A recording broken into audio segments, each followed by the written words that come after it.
पूरी दुनिया में इंसानी मुआशरा एक बार फिर जाहिलियत और बदतरीन जाहिलियत के चंगुल में फंस गया है। बड़ी सख्त कुर्बानियों को देकर इस जाहिलियत के चंगुल से निकाला था इंसानी मुआशरे को, पूरी इंसानी बिरादरी और इंसानी सोसाइटी को। इंसानियत के सबसे बड़े मोहसिन, सबसे प्यार करने वाले और सबको सही रास्ता दिखाकर दुनिया और आखिरत दोनों जगह की खुशियों का इंतज़ाम करने वाले रहमत दो आलम सैयदना मुहम्मद रसूलुल्लाह सल्लल्लाहु अलैहि वसल्लम ने और उनका साथ देने वाले मर्दों औरतों ने, उनके साथियों ने बड़ी ज़बरदस्त कुर्बानियाँ देकर इंसानी मुआशरे को उस गंदी जाहिलियत से निकाला था और ज़िंदगी गुजारने का एक साफ सुथरा तरीक़ा अता फरमाया था। बहुत दिन तक इंसानी मुआशरा उस साफ सुथरी ज़िंदगी की बहारों के मज़े लूटता रहा, लेकिन फिर जब मुसलमान खुद सो गए और मुसलमानों ने खुद इस्लाम को छोड़ दिया और मुसलमान खुद सिखाने के बजाय सीखने वाले बन गए, रहनुमाई करने के बजाय काफ़िले के पीछे पीछे चलने वाले बन गए, तो दुनिया को कोई बताने वाला न रहा, दुनिया को कोई शरीफाना ज़िंदगी के तौर तरीक़े सिखाने वाला न रहा। और दुनिया एक ऐसी कौम को अपना लीडर और आइडियल मान बैठी जो हज़ारों साल की पसमानदगी और जहालत से निकलकर जब वो दुनिया में फैली और उसको दुनिया की लीडरशिप मिल गई और उस वक्त उस कौम को दुनिया की क़यादत मिल गई जिसने एक तरफ तो साइंस और टेक्नोलॉजी में बहुत तरक्की की और उसकी लिहाज से उसने दुनिया को बहुत कुछ दिया, लेकिन दूसरी तरफ उसने शरीफाना ज़िंदगी गुजारने के तौर तरीक़े दुनिया के इंसानों से छीन लिए। कहा जा सकता है कि उसने हवाओं में उड़ना सिखा दिया और पानी में तैरना इंसानों को भी सिखा दिया, लेकिन ज़मीन पर चलने का तरीक़ा इंसानों से छीन लिया। ये इंसान और इस इंसान की इस फितरत, इसके अंदर की ख्वाहिशात, इसके अंदर की डिज़ायर्स, इसके अंदर का attraction between male and female, ये इंसानों के पैदा करने वाले ने इसके अंदर रखा है। वही पैदा करने वाला बता सकता है अपनी बच्चियों की इज्जतों की कैसे हिफाजत की जाए, अपने नौजवानों के कैरेक्टर को कैसे बचाया जाए, सिर्फ इसलिए कि वो बात इस्लाम की तरफ से आ रही है, कुरान की तरफ से आ रही है। उस पर सुनने के लिए आमादा ही ना होना, सुनते ही उसके ऊपर नेगेटिव रिएक्शन दे देना, ये किसी पढ़े लिखे आदमी की अलामत नहीं है। सबसे पहले तो आप इस बात को अच्छी तरह समझ लें कि आपको ये हक तो है कि आप अपने घर के आंगन में या अपने बाग में आम का पेड़ बोएं या नीम का दरख्त बोएं, इसका आपको हक है।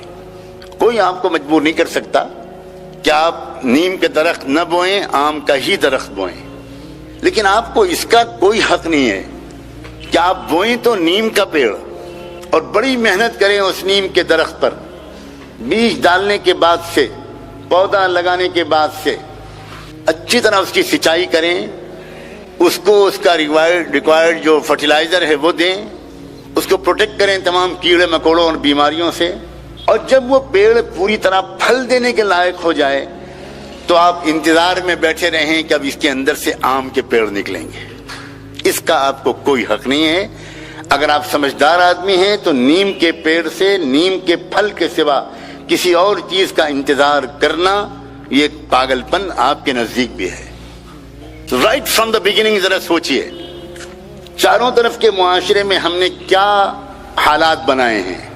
एक अर्ज रखी थी इस खुदा ने इस इंसान के अंदर, एक सेक्सुअल डिजायर रखी है, एक जज्बा रखा है जिनसी।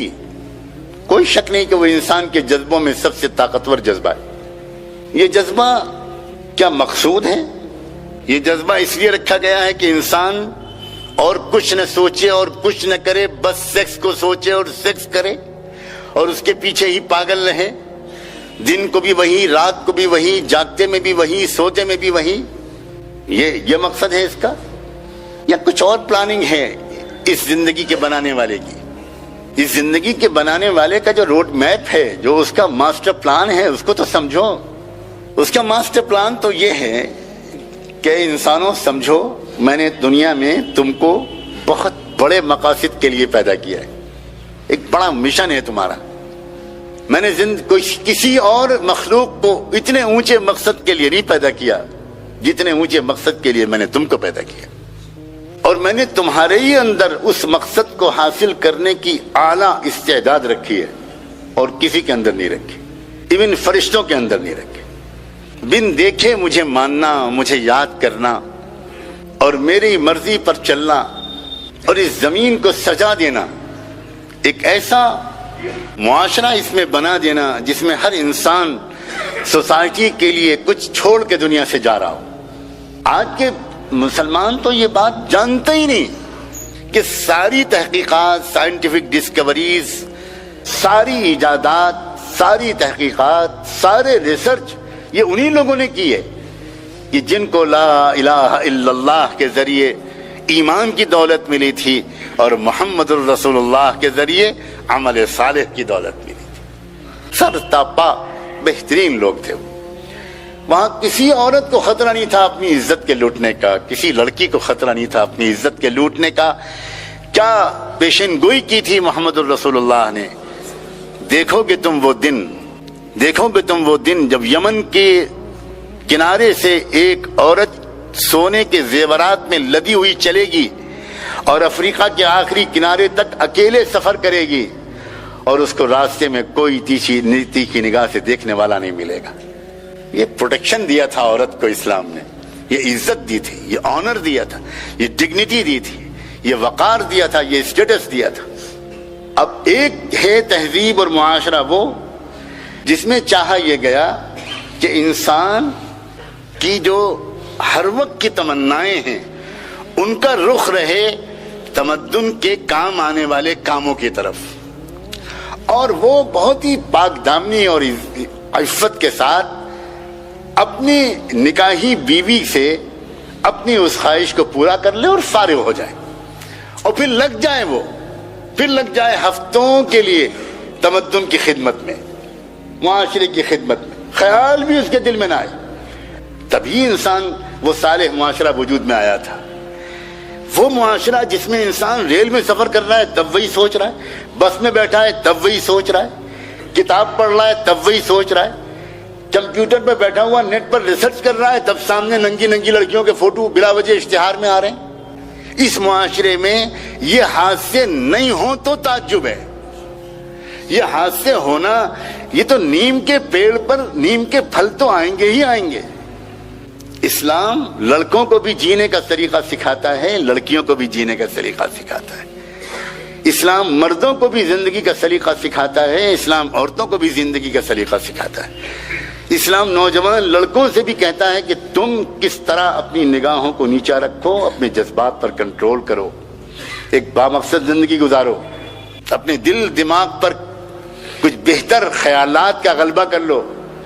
دل میں چھوٹا سا اسپیس ہے، اگر اس دل کے اسپیس میں پاکیزہ یادیں آ گئیں اور دماغ کے خیالات پر پاکیزہ خیالات آ گئے تو ان ڈرٹی قسم کے خیالات اور یادوں کی جگہ ہی نہیں رہ جائے گی، اور پھر تم اس کے بعد قدرت کے قانون کے تحت تم خود پاک دامن رہو گے تو تم کو ایک پاک دامن بیوی ملے گی۔ یہ خدا کا وعدہ ہے، الطیبات للطیبین۔ تم خود پاک دامن رہو گے تو تم کو ایک پاک دامن بیوی ملے گی۔ لڑکی سے کہتا ہے تم اگر پاک دامن رہو گی تو تم کو ایک پاک دامن لڑکا ملے گا، ایک جیون ساتھی ملے گا، پھر تم دونوں بہت ہی خوش و خرم زندگی گزارو گے۔ جسمانی طور پر بھی تم مطمئن رہو گے اور روحانی طور پر بھی تم مطمئن رہو، اور پھر تم سوسائٹی کو کوئی بہت اچھے تحفے دے کر دنیا سے رخصت ہوگے۔